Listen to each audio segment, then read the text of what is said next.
हाँ जी, ਸਤਿ ਸ਼੍ਰੀ ਅਕਾਲ ਸਾਰਿਆਂ ਨੂੰ। ਅੱਜ ਮੈਂ ਆਪਣੀ ਡਿਸਕ੍ਰਾਈਬ ਇਮੇਜ ਦਾ ਪਾਰਟ 2 ਲੈ ਕੇ ਤੁਹਾਡੇ ਸਾਹਮਣੇ ਹਾਜ਼ਰ ਹਾਂ। ਤੇ ਮੇਰੀ ਤੁਹਾਨੂੰ ਸਾਰਿਆਂ ਨੂੰ ਇਹੀ ਰਿਕੁਐਸਟ ਹੈ ਕਿ ਮੈਂ ਡਿਸਕ੍ਰਾਈਬ ਇਮੇਜ ਦਾ ਪਾਰਟ 1 ਵੀ ਬਣਾਇਆ ਸੀ, ਜੋ ਮੈਂ ਆਪਣੀ ਲਾਸਟ ਵੀਡੀਓ ਦੇ ਵਿੱਚ ਡਿਸਕਸ ਕੀਤਾ ਸੀਗਾ ਤੁਹਾਡੇ ਸਾਰਿਆਂ ਦੇ ਨਾਲ।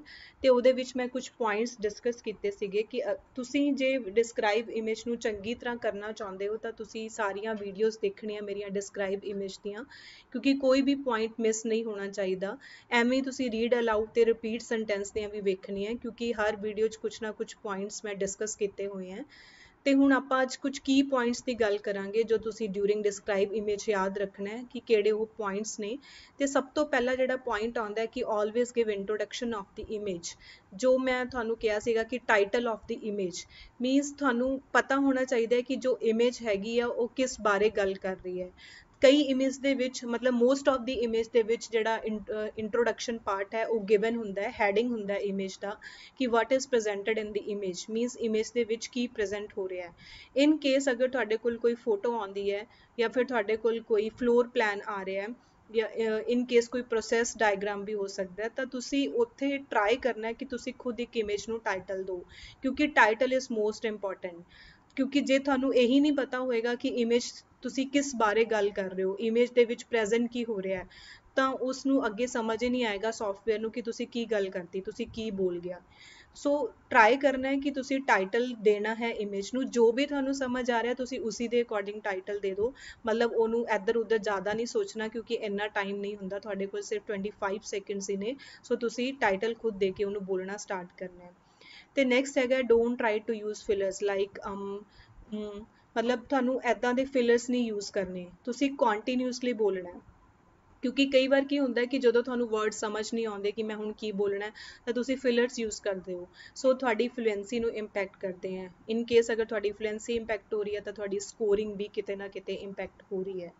So try to speak more than 30 seconds and less than 40 seconds means ਜੋ ਵੀ ਤੁਸੀਂ ਬੋਲਣਾ ਹੈ ਉਹ 30 seconds ਤੋਂ ਜ਼ਿਆਦਾ ਹੀ ਬੋਲਣਾ ਹੈ।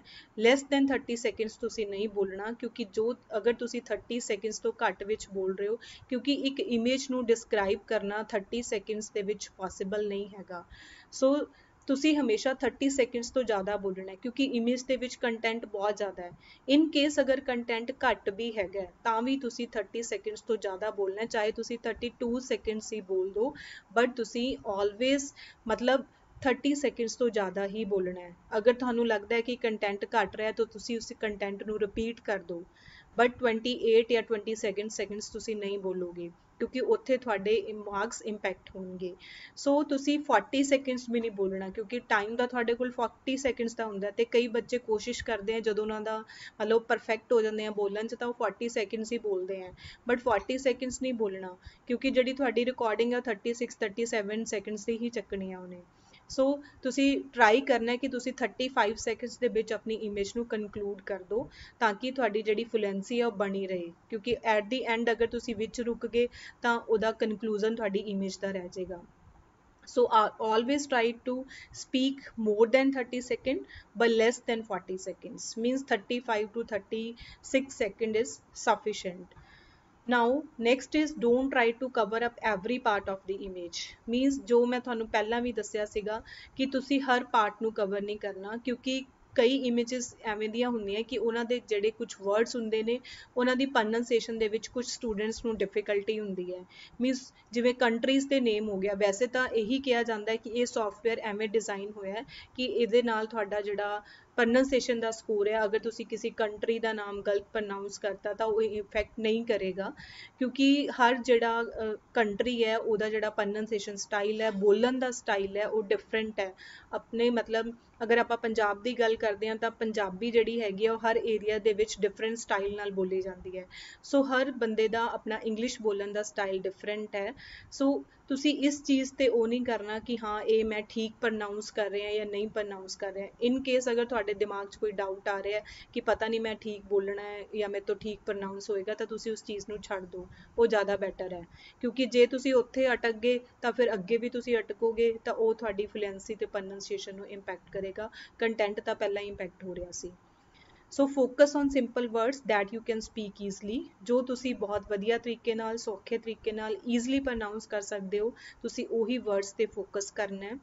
And you should speak a complete sentence and your sentence should make a sense. Means ਜੋ ਵੀ ਤੁਸੀਂ ਬੋਲਿਆ ਹੈ ਉਹ ਤੁਹਾਡਾ ਸੈਂਟੈਂਸ ਕੰਪਲੀਟ ਹੋਣਾ ਚਾਹੀਦਾ ਤੇ ਉਹਦੀ ਕੋਈ ਸੈਂਸ ਹੋਣੀ ਚਾਹੀਦੀ ਹੈ।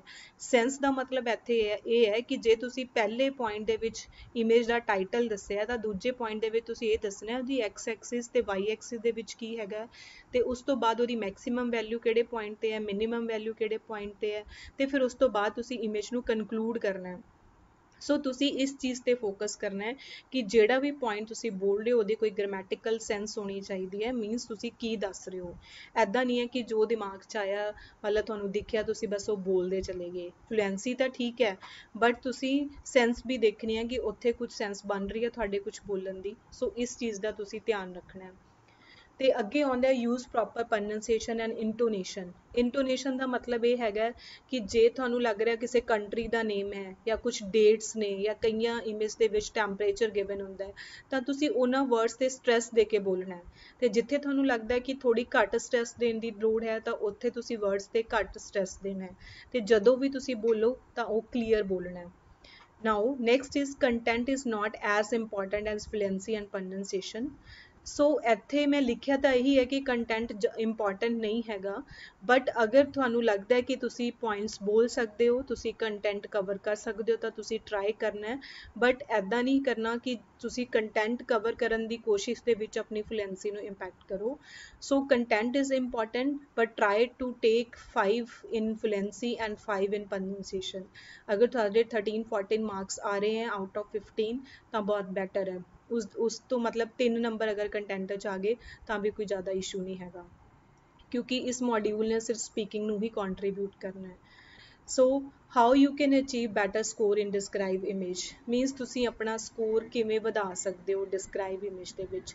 ਤਾਂ ਸਭ ਤੋਂ ਪਹਿਲਾ ਜਿਹੜਾ ਪੁਆਇੰਟ ਹੈਗਾ ਉਹ ਪ੍ਰੈਕਟਿਸ ਹੈ। ਵਿਦਆਊਟ ਪ੍ਰੈਕਟਿਸ ਕੁਝ ਵੀ ਨਹੀਂ ਹੋ ਸਕਦਾ। ਮਤਲਬ ਇੱਕ ਦਿਨ ਦੇ ਵਿੱਚ ਤਾਂ ਵੈਸੇ ਹੀ ਕੁਝ ਨਹੀਂ ਹੋ ਸਕਦਾ ਕਿ ਤੁਸੀਂ ਅੱਜ ਸ਼ੁਰੂ ਕੀਤਾ ਤੇ ਤੁਸੀਂ ਬੋਲਣਾ ਸਟਾਰਟ ਕੀਤਾ ਤੇ ਤੁਹਾਡੀ ਸਕੋਰਿੰਗ ਆ ਗਈ। ਸੋ ਤੁਸੀਂ ਟਰਾਈ ਕਰਨਾ ਹੈ ਕਿ ਤੁਸੀਂ ਕਿੰਨੀ ਜ਼ਿਆਦਾ ਪ੍ਰੈਕਟਿਸ ਕਰ ਸਕਦੇ ਹੋ।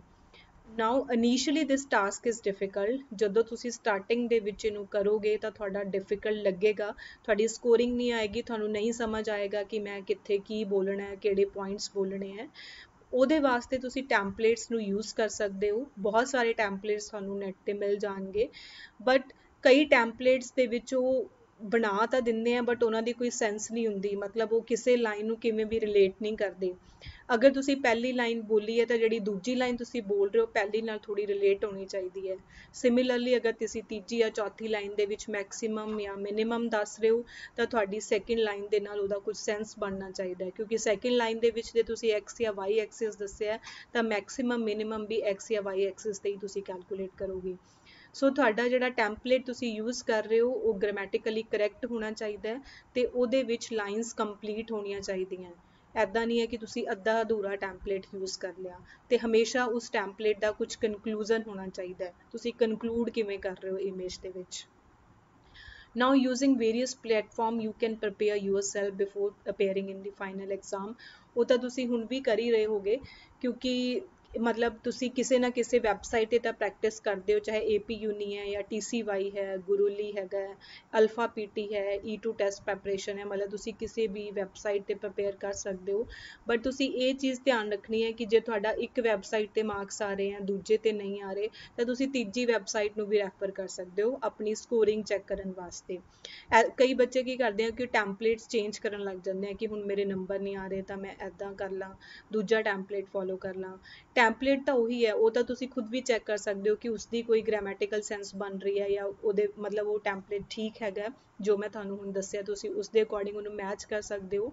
ਸੋ ਤੁਸੀਂ ਇੱਕ ਪਲੇਟਫਾਰਮ 'ਤੇ ਰਿਲਾਈ ਨਹੀਂ ਕਰਨਾ। ਜੇ ਤੁਹਾਨੂੰ ਲੱਗ ਰਿਹਾ ਇੱਕ ਤੋਂ ਨੰਬਰ ਜ਼ਿਆਦਾ ਆ ਰਹੇ ਤਾਂ ਦੂਜੇ 'ਤੇ ਵੀ ਚੈੱਕ ਕਰਕੇ ਦੇਖ ਲਓ ਕਿ ਸੇਮ ਆ ਰਹੇ ਆ, ਤਾਂ ਤੁਸੀਂ ਐਦਾਂ ਵੇਰੀਅਸ ਪਲੇਟਫਾਰਮਸ 'ਤੇ ਆਪਣਾ ਟੈਂਪਲੇਟ ਨੂੰ ਚੈੱਕ ਕਰ ਸਕਦੇ ਹੋ।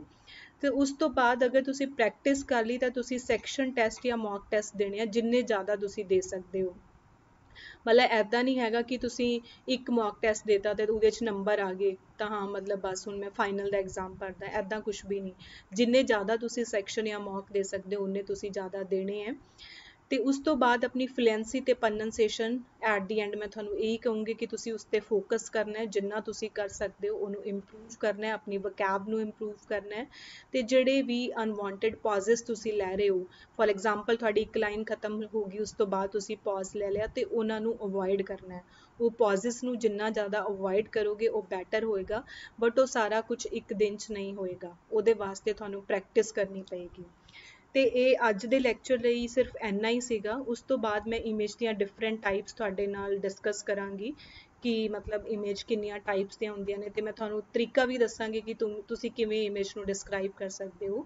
ਤੇ ਉਸ ਤੋਂ ਪਹਿਲਾਂ ਮੇਰੀ ਇਹੀ ਰਿਕੁਐਸਟ ਹੈ ਕਿ ਜੇ ਤੁਹਾਨੂੰ ਲੱਗਦਾ ਹੈ ਕਿ ਤੁਹਾਨੂੰ ਪ੍ਰੈਕਟਿਸ ਦੀ ਲੋੜ ਹੈਗੀ ਹੈ, ਜਾਂ ਤੁਸੀਂ ਮੇਰੇ ਨਾਲ ਡਿਸਕਸ ਕਰਨਾ ਚਾਹੁੰਦੇ ਹੋ ਕਿ ਤੁਹਾਨੂੰ ਕਿਹੜਾ ਪਲੇਟਫਾਰਮ ਯੂਜ਼ ਕਰਨਾ ਹੈ, ਜਾਂ ਤੁਸੀਂ ਟੈਂਪਲੇਟਸ ਦੀ ਰਿਕੁਆਇਰਮੈਂਟ ਹੈ ਕਿਸੇ ਦੀ, ਤਾਂ ਤੁਸੀਂ ਮੈਨੂੰ ਮਤਲਬ ਮੇਲ ਕਰ ਸਕਦੇ ਹੋ, ਜਾਂ ਤੁਸੀਂ ਕਮੈਂਟ ਬਾਕਸ ਦੇ ਵਿੱਚ ਵੀ ਲਿਖ ਸਕਦੇ ਹੋ ਕਿ ਸਾਨੂੰ ਕਿਸ ਤਰੀਕੇ ਨਾਲ ਇਹਦੀ ਤਿਆਰੀ ਕਰਨੀ ਚਾਹੀਦੀ ਹੈ, ਜਾਂ ਤੁਹਾਨੂੰ ਕੋਈ ਹੋਰ ਇਸ਼ੂਜ਼ ਆ ਰਹੇ ਨੇ ਤਾਂ ਤੁਸੀਂ ਮੇਰੇ ਨਾਲ ਡਿਸਕਸ ਕਰ ਸਕਦੇ ਹੋ। ਹਲੇ ਤੱਕ ਦੇ ਤੁਸੀਂ ਚੈਨਲ ਨੂੰ ਸਬਸਕ੍ਰਾਈਬ ਨਹੀਂ ਕੀਤਾ ਤਾਂ ਪਲੀਜ਼ ਸਬਸਕ੍ਰਾਈਬ ਕਰ ਦਿਓ, ਤੇ ਇਹ ਵੀਡੀਓਜ਼ ਨੂੰ ਜਿੰਨਾ ਜ਼ਿਆਦਾ ਤੁਸੀਂ ਸ਼ੇਅਰ ਕਰ ਸਕਦੇ ਹੋ ਸ਼ੇਅਰ ਕਰ ਦਿਓ ਸਾਰਿਆਂ ਨਾਲ, ਕਿਉਂਕਿ ਕਿਤੇ ਨਾ ਕਿਤੇ ਕਿਸੇ ਨਾ ਕਿਸੇ ਨੂੰ ਜ਼ਰੂਰ ਬੈਨੀਫਿਟ ਮਿਲੇਗਾ। And thank you so much for watching this video.